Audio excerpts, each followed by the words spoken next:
Good morning, everybody, and welcome to our December 2025 Sustainability Webinar. Believe it or not, it is our last sustainability webinar for 2025. Our office is closing on Friday, the 19th of December, and we'll be back on Monday, the 5th of January.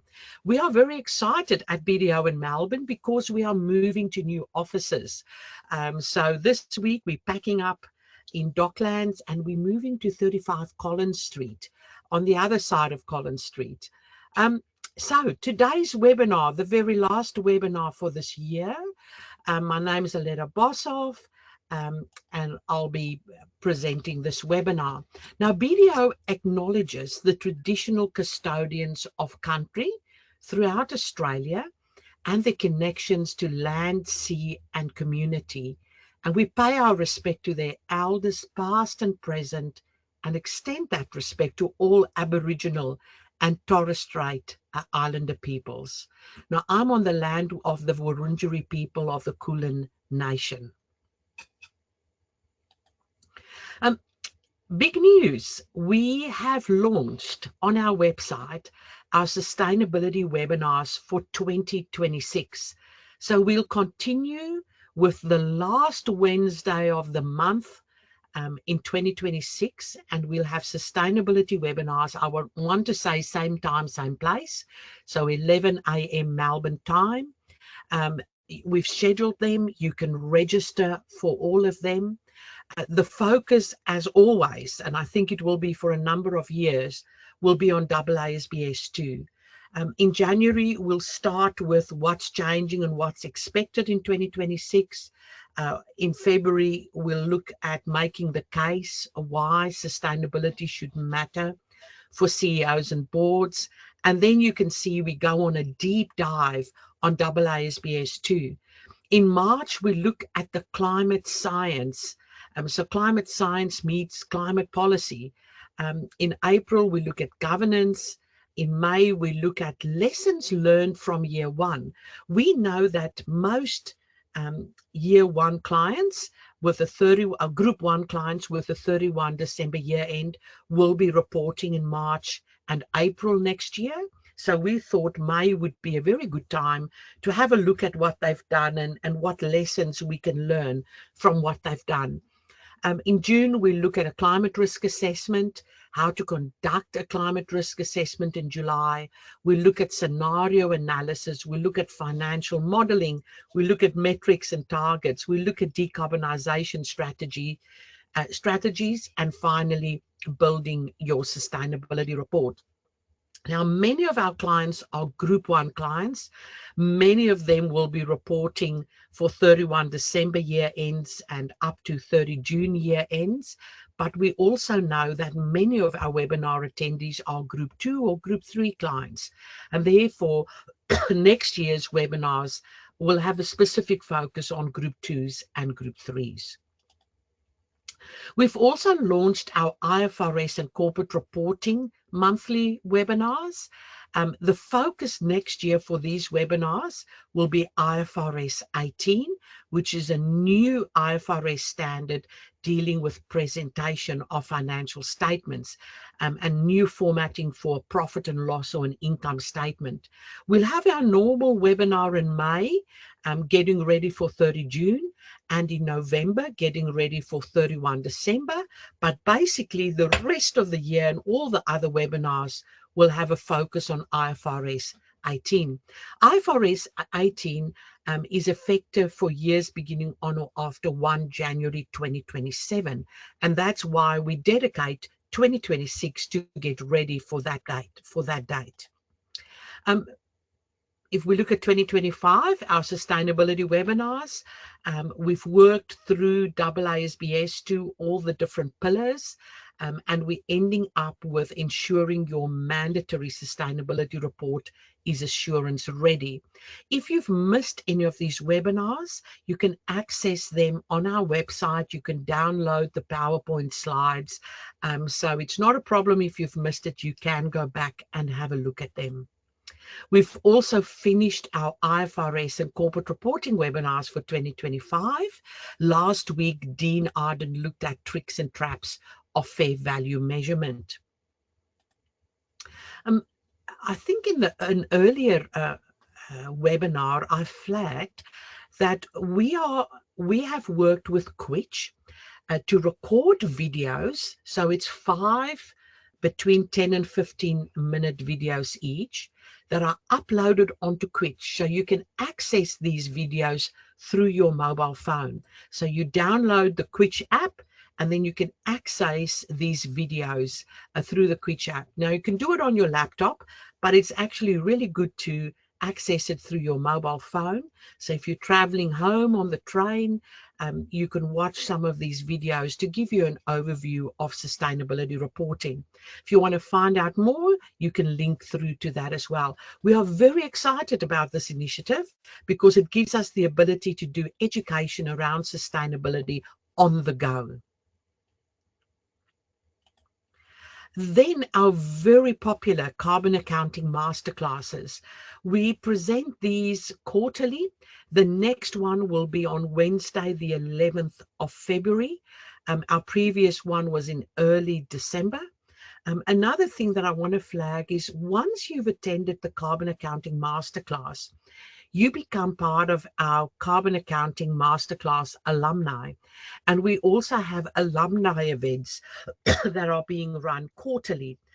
So you've attended the masterclass, let's say over the last 1 or 2 years. We want to make sure that you stay up to date with all the latest developments around carbon accounting, and therefore those alumni events. The alumni events are for free.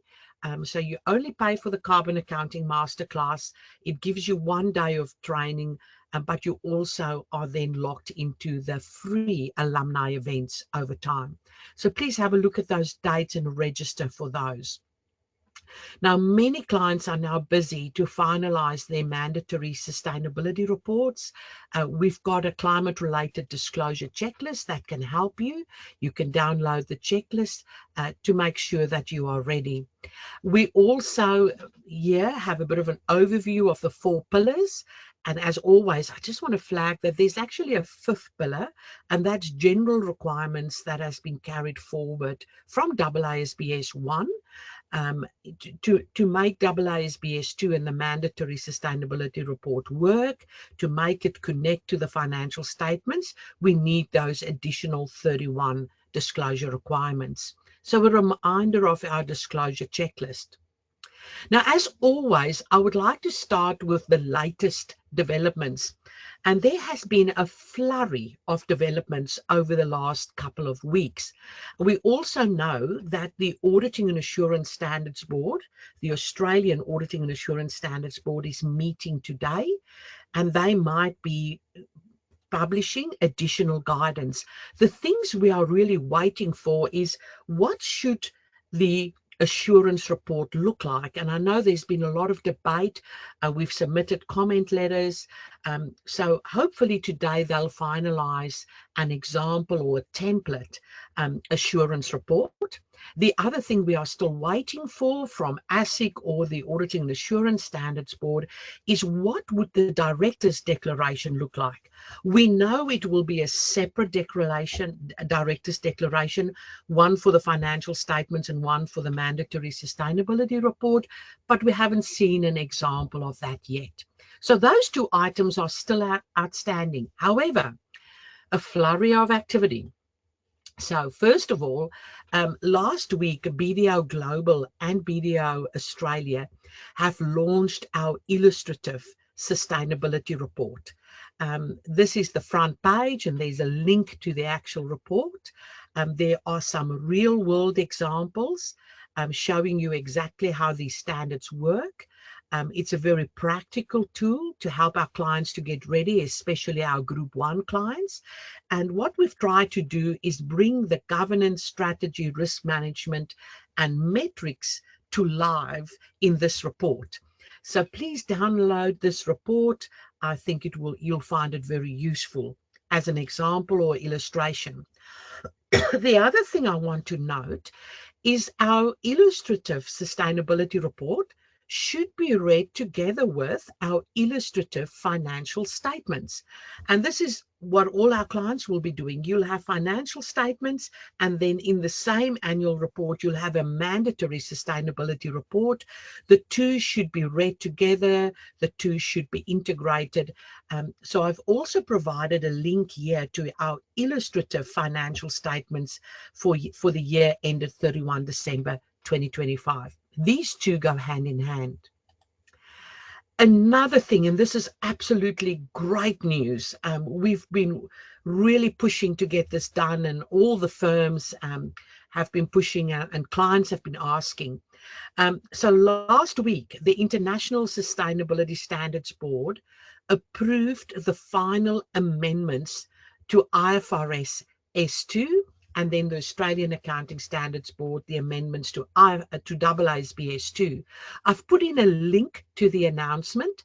Unfortunately, the actual standard is not ready yet, but we know they've approved it and it will be published shortly.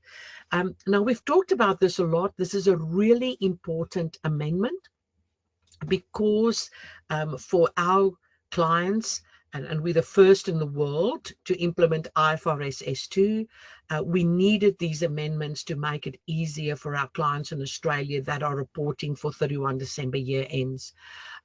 So the amendments are based on feedback from the ISSB's consultation earlier in the year, and these changes are now providing relief and clarifications to support companies in applying IFRS S2, while keeping investor information needs in focus, and especially minimizing disruption in jurisdictions that are in the process of adopting or otherwise using ISSB standards. And absolutely, they were very aware of Australia adopting it first, and that we needed these amendments before 31 December.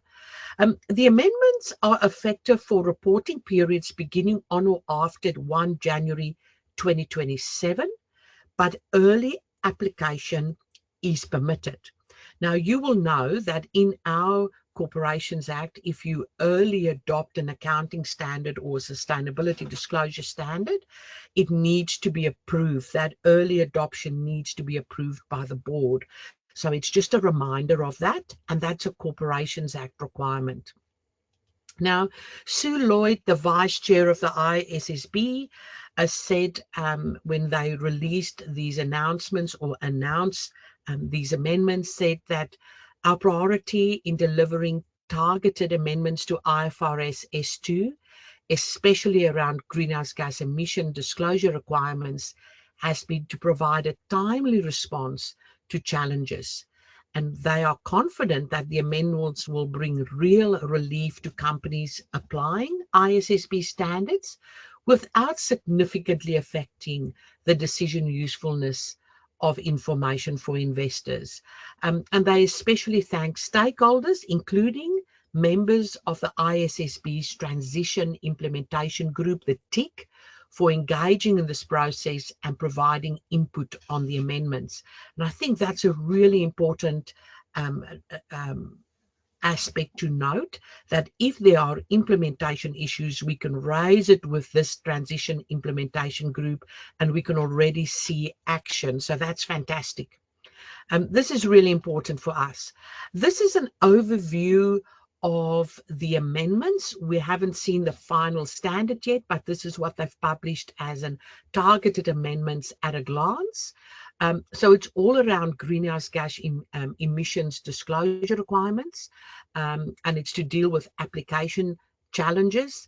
And they've got 4 bullet points on things they were looking at.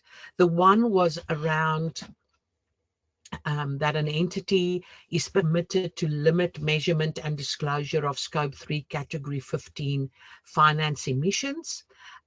There's also they're allowing entities to use alternative classification systems in addition to the global industry classification standard. The third and the fourth bullet points are very important for Australia, and that is that they clarify the availability of the jurisdictional relief. So in Australia, we use ENGR, for scope 1 and 2. So it's really important for us, if that ENGR applies to a part of an entity, you are still allowed to use jurisdictional relief and use that scope 1 and 2 ENGR for that part of your entity, and for the rest of your entity you use the GHG protocol. And then the fourth one is they introduce a jurisdictional relief from using global warming potential values from the latest Intergovernmental Panel on Climate Change Assessment report. So the standard currently says you have to use Assessment Report 6. They would now give us some relief to also use Assessment Report 5 in certain limited situations, and that definitely is applicable to Australia. So number 3 and 4, very important for Australia. The Australian Accounting Standards Board approved on Monday the final amendments to AASB S2. They had a special board meeting on Monday to make sure that these amendments go through before 31 December 2025. So the board considered the targeted amendments. It was the only thing on their agenda on Monday. And they've approved to release this in Australia. And again, you can see it's the same 4 bullet points, the first 4, and then the 5th one I've highlighted in yellow. They've also said that adjustments to comparative information will be required where the original AASB S2 has already been applied to a previous period.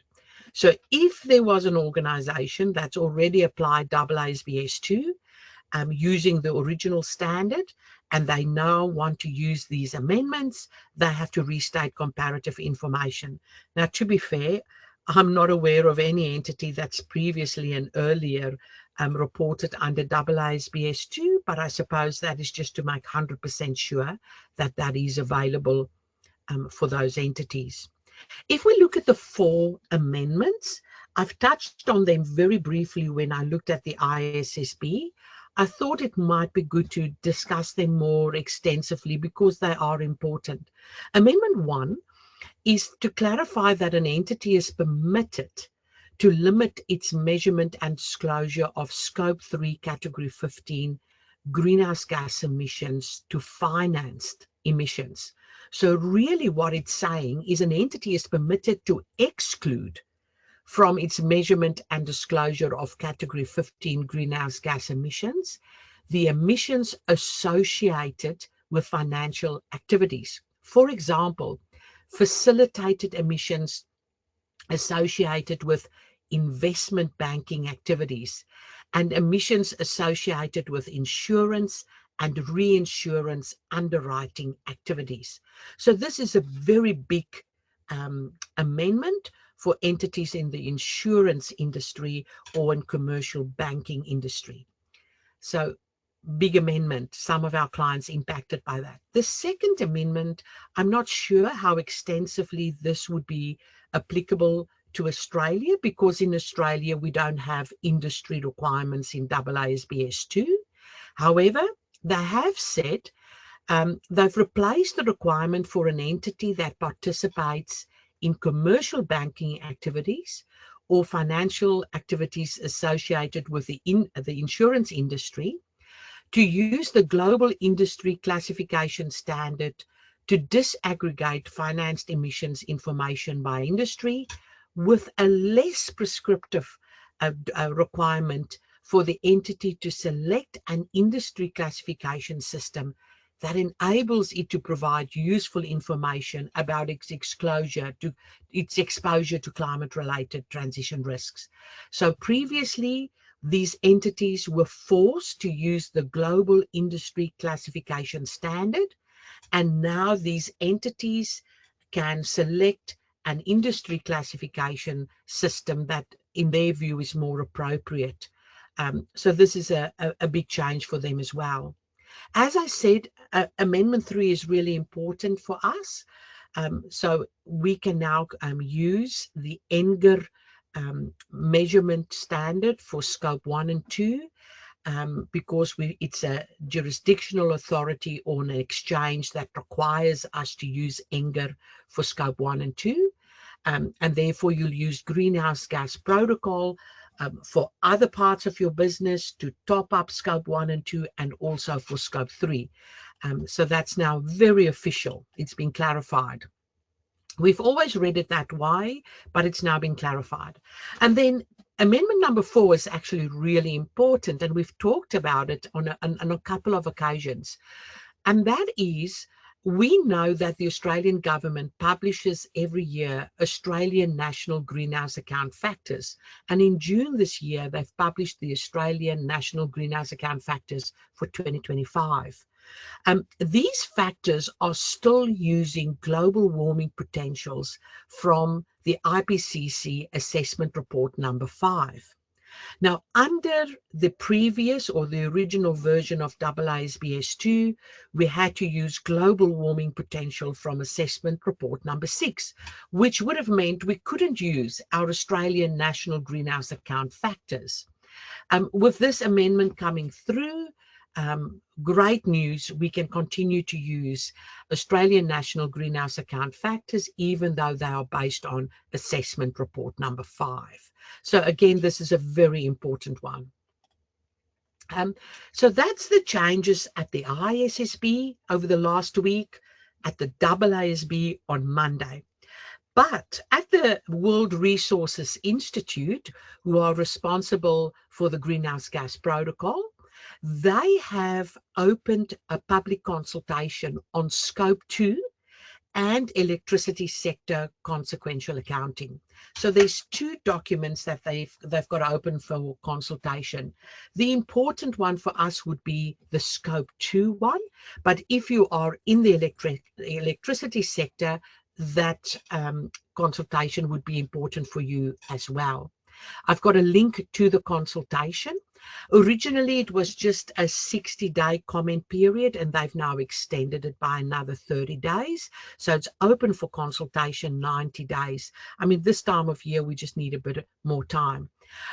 So really what they're doing in, if we focus on the first proposal, the proposed revisions to Scope 2 guidance are related to location-based and market-based reporting methods.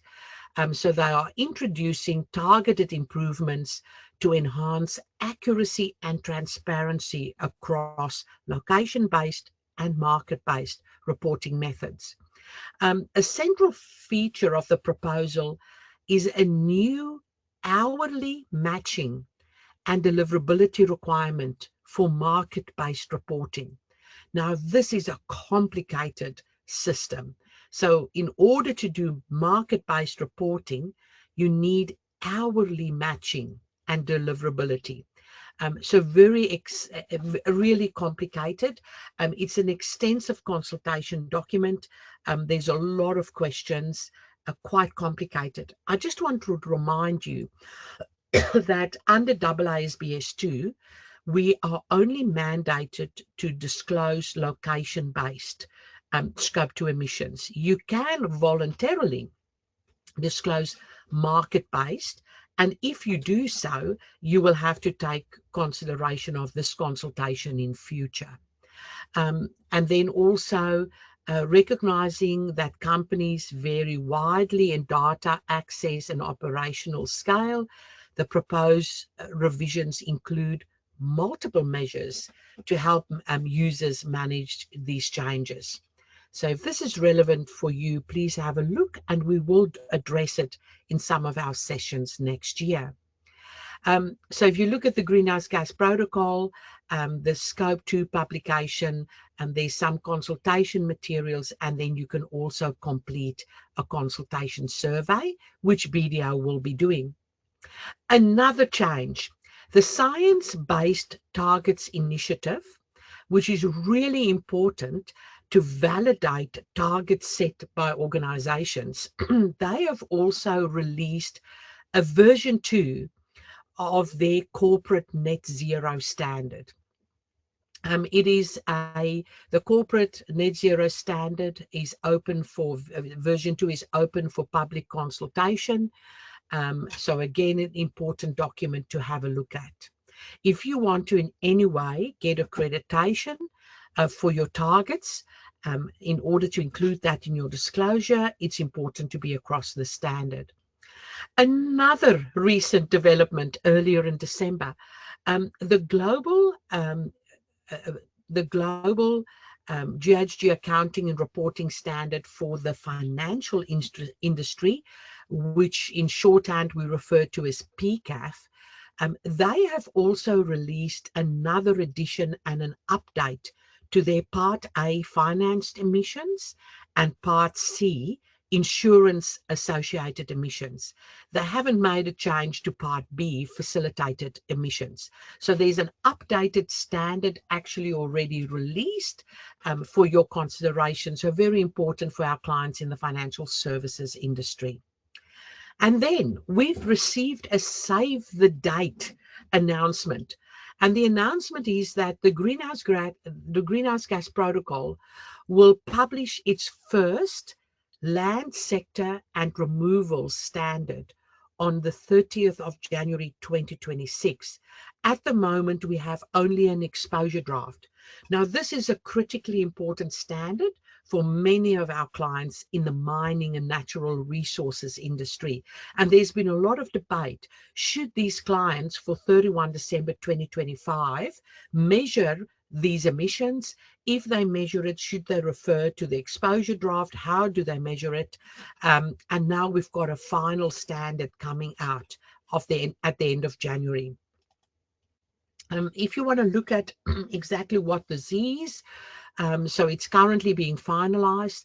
It relates to how companies account for and report greenhouse gas emissions and removals from land management, land use change, biogenic products, carbon dioxide removal technologies, and related activities in their greenhouse gas inventories.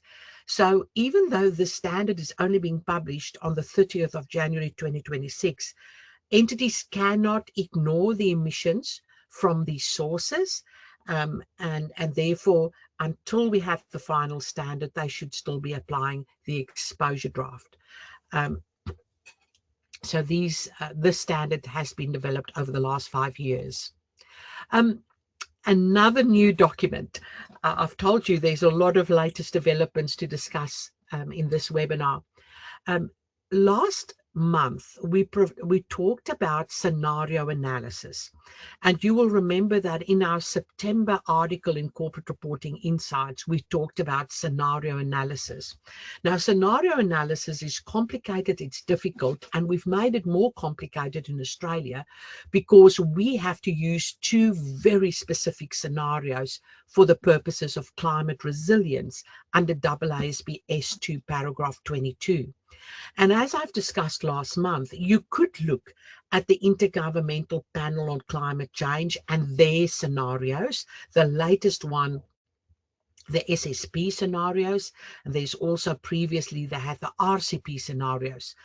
So you could look at Intergovernmental Panel on Climate Change and all their publicly available scenarios.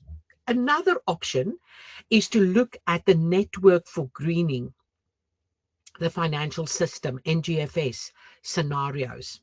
And a third option is you could look at the International Energy Agency and the scenarios that they've published. So there are 3 publicly available sources that we usually consult and look at for scenario analysis. Now, the International Energy Agency, one of those 3 bodies, have earlier in December published new scenarios. So really important that you consider to what extent these are appropriate to your business, especially businesses in the oil and gas industry and the energy industry should consider these. So I just wanted to flag that as well. So that's all the latest developments that's happened over the last week or 2, and we're anxiously waiting to see what the Auditing and Assurance Standards Board will publish after today's meeting. I want to move on to an overview of the sustainability assurance requirements because we're talking about being assurance ready today. Now, in ASSA 5010, there was an appendix with a diagram that provided an overview on how assurance will be phased in over time. And the foundation principle is for the first 3 years, we'll have limited assurance or review only. And then from year 4 onwards, it will be reasonable assurance, so that's normal audit. So this was the general publication in the appendix to that standard. To apply it to a Group 1 entity with years commencing from 1 January to 30 June, they've made special rules for these Group 1 entities where the years start between 1 January and 30 June. And this is a bit of a summary of the special rules. So they've said for 31 December 2025 year end, so that is if your year started on 1 January, for example, you have to report everything under AASB S2 with the exception of Scope 3, and you'll need limited assurance over 3 areas. Over governance disclosures, there's 9 of them. Over 3 subparagraphs of your strategy disclosures. So only paragraphs 9A, 10A, and 10B will be subject to limited assurance. And the other subparagraphs, there's a lot of paragraphs around strategy and risk and opportunities. Those won't need limited assurance in this first year. There's also no assurance over climate resilience assessments, scenario analysis, transition plans, risk management, Scope 3 emissions, and climate-related metrics and targets. The third item that there will be limited assurance is Scope 1 and 2 emissions. The special rule for Group 1 entities that have years starting beginning 1 January to 30 June is that they will have 2 year ones for assurance purposes.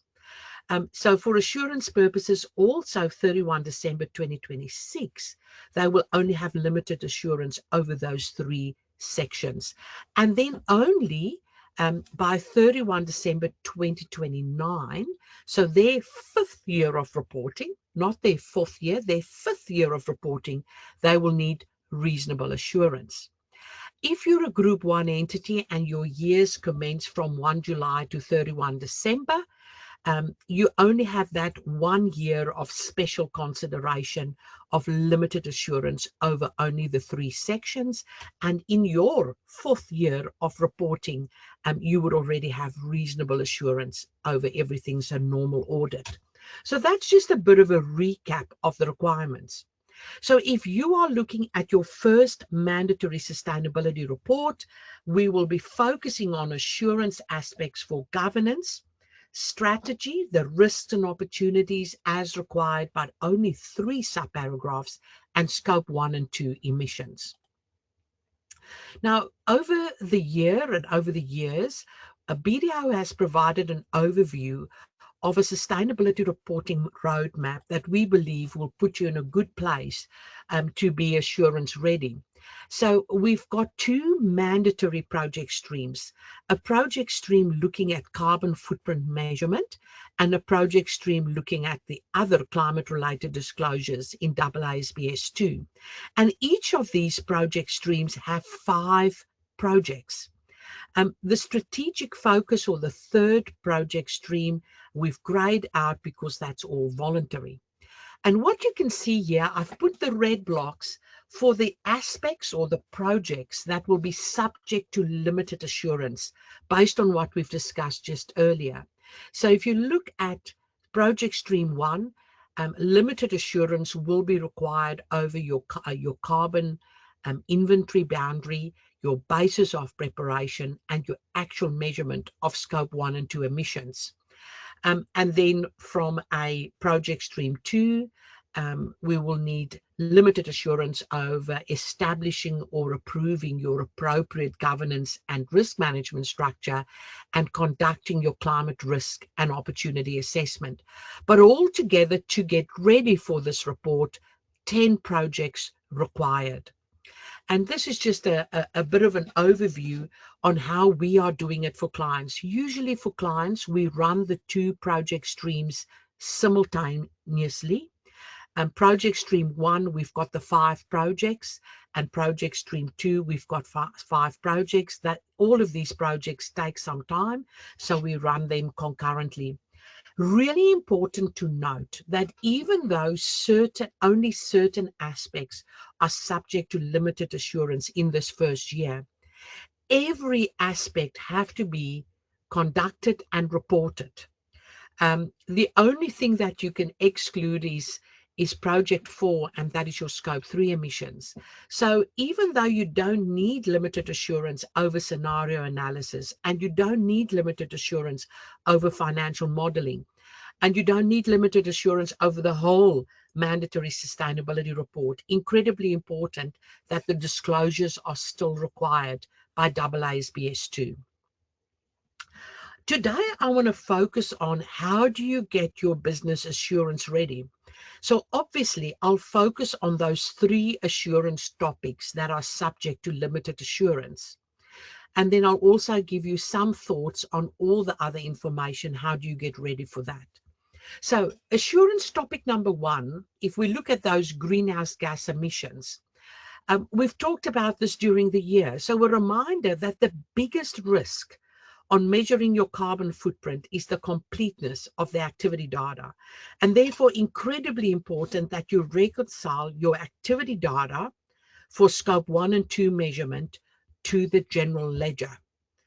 Incredibly important. This is fundamental to your success. So whatever data you've gathered in order to measure scope 1 and 2, how can you prove that that data is complete? And the way to prove it is to reconcile it to your general ledger. So your petrol records, your electricity invoices, make sure everything lines up to the general ledger. Let's talk about audit expectations for this particular section, measuring scope 1 and 2 greenhouse gas emissions. The auditors will tackle it in the following way. They would ask you whether you've got a documented boundary setting policy, and they will consider how your carbon accounting boundary setting policy and how your carbon accounting boundary compare to your consolidated reporting group for the purposes of your financial statements. So it's really important that there's connectivity between what you report in your financial statements, what you report in your mandatory sustainability report, and what you measure in your carbon footprint. So they start with that boundary setting policy. If there are differences, why are they different? Why is it acceptable to have differences? So that has to be clearly documented. Once they're happy with the boundary, they move on to the basis of preparation. So they would like to know to what extent that basis of preparation agrees with the measurement principles in AASB S2. Because remember, if you look at the hierarchy here, we start with NGER scope 1 and 2, if you're an NGER reporter. Then we build up on top of that to comply with the greenhouse gas protocol scope 1 and 2. There's an uplift required from NGER to greenhouse gas protocol. And then there's another uplift required from the greenhouse gas protocol to AASB S2. So it's a bit of a hierarchy. You start with NGER, you add a bit to get to greenhouse gas protocol, add a bit to get to AASB S2, and then there are special disclosure rules in AASB S2 around scope 1 and 2 information and disaggregation of the information. The third thing is they will look at how you've reconciled that activity data, the petrol and the electricity usage, to the general ledger. They'll consider which emission factors you've used and whether you've used appropriate emission factors. And then finally, they get to checking your calculation, so the mathematical accuracy of your calculation. So important to not have a black box calculation, but being able to give them a calculation well documented, so they can look at mathematical accuracy of activity data, greenhouse gas emission factors, and the completeness of that calculation. So quite a lot required, documentation critically important. If we move on to assurance topic number 2, and that is governance, there's 9 governance disclosures. This is an extract from our AASB S2 checklist, which talks about these 9 disclosure requirements, 6 of them around those charged with governance and 3 around management. So when you read these disclosure requirements, it's not just preparing the disclosure in the mandatory sustainability report. It is how can you prove to the auditor that what you are disclosing is correct.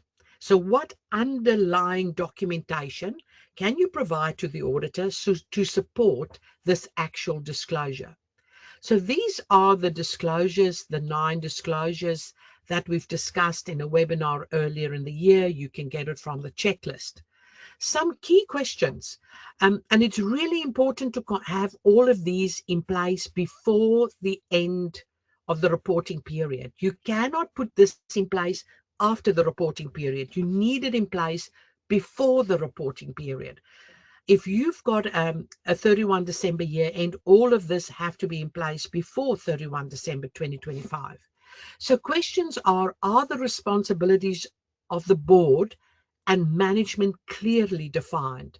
And does it include their responsibilities around climate-related risks and opportunities?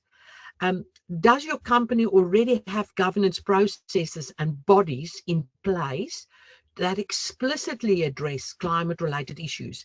Because you cannot say I've got a certain body or a process if it's not in place by the end of the reporting period. Very important. And do we have the data available to meet these disclosure requirements? So if we've said the CFO is responsible to manage climate-related risks at an executive or management level, have we updated the terms of reference, the job description of that CFO, and have we done that before 31 December 2025 if we've got a 31 December year end? So making sure the underlying documentation stacks up to support the disclosures. The third topic I want to talk about is climate risk and opportunities. Critically important. This is the starting point for AASB S2. The whole premise of AASB S2 is built on the existence of climate-related risks and opportunities. And when we talk about these risks and opportunities, we go to the TCFD, and they've put in a lot of effort to categorize these climate-related risks between physical and transition risks. And we consider these and think about our business on how does this apply to our business. So usually on physical risk, we distinguish between acute physical risk and chronic physical risk to focus our thinking. And then when you look at transition risk, we distinguish between policy and legal risks, technology risks, market risks, reputation risks. So these are the items that you have to consider and document how you've considered it in order to have an assessment that's ready for disclosure purposes.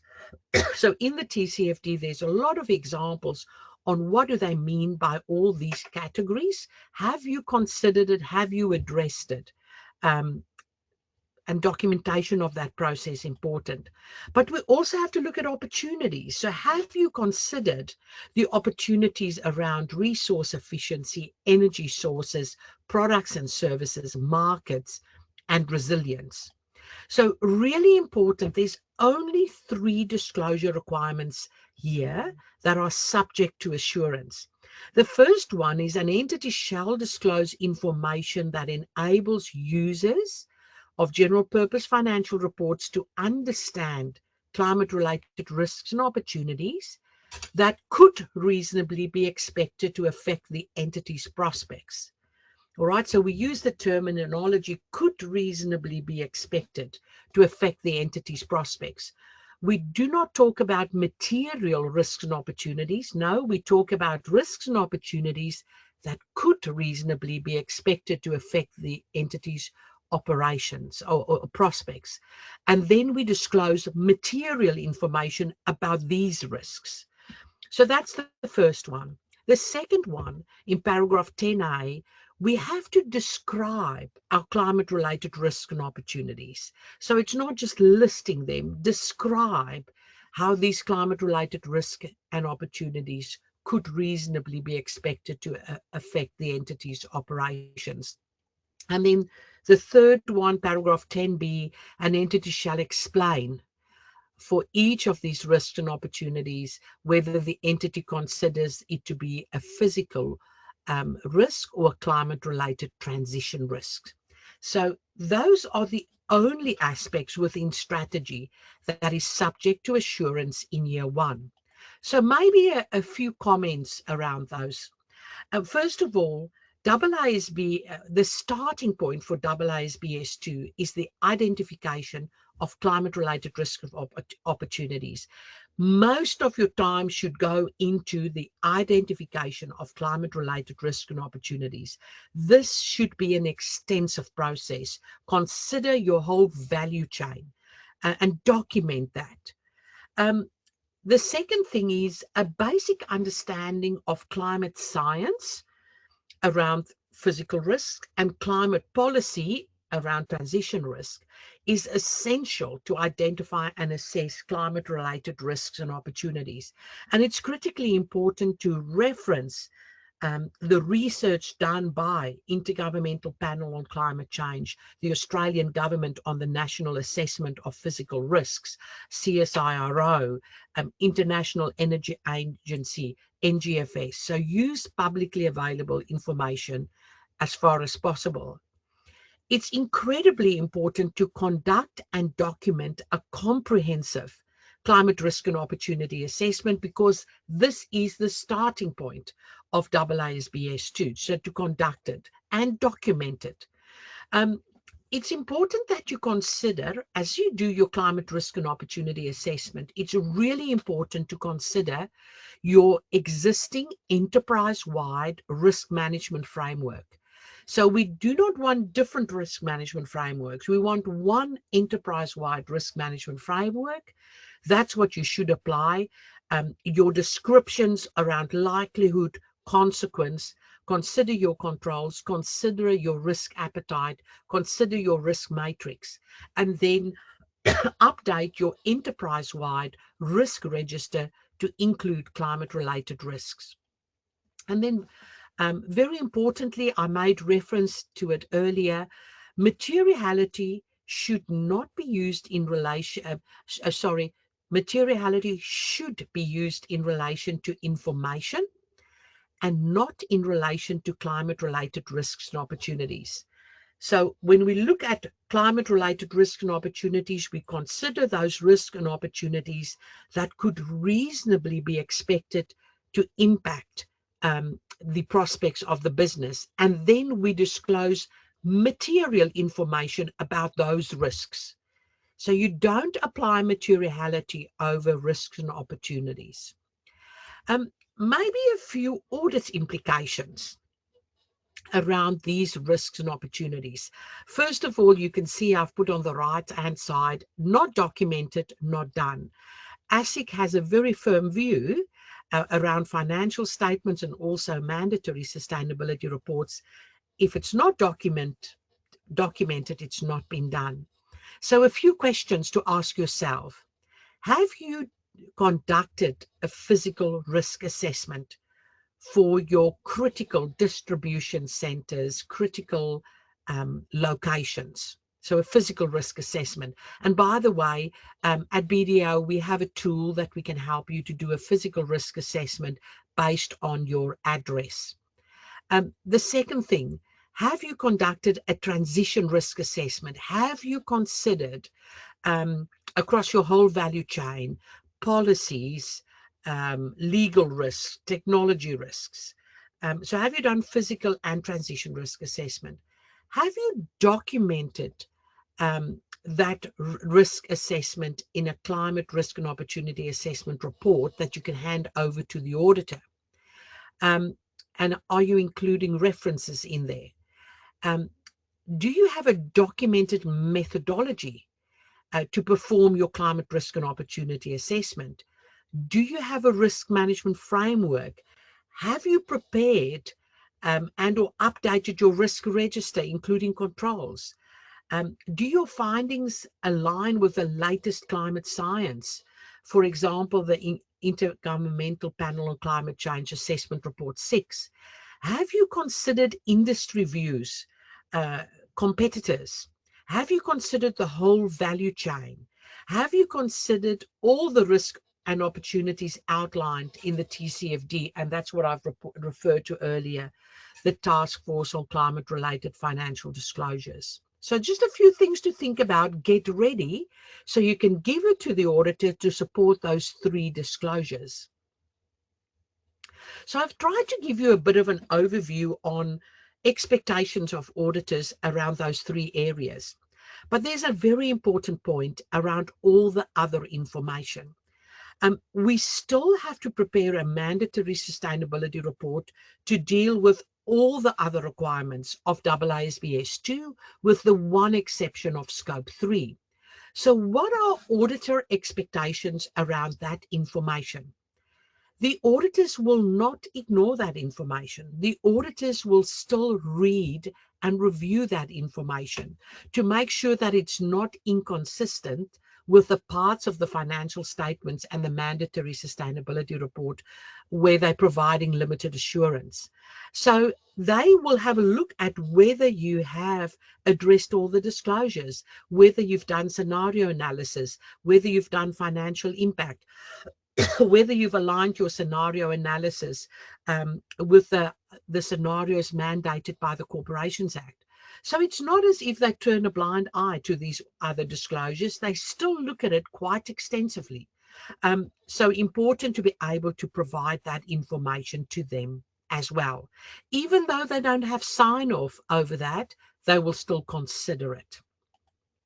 Then how BDO can help, as you know, we've got our 4 partners leading the charge across mandatory sustainability reporting in Australia. Please feel free to reach out to us so we can assist you.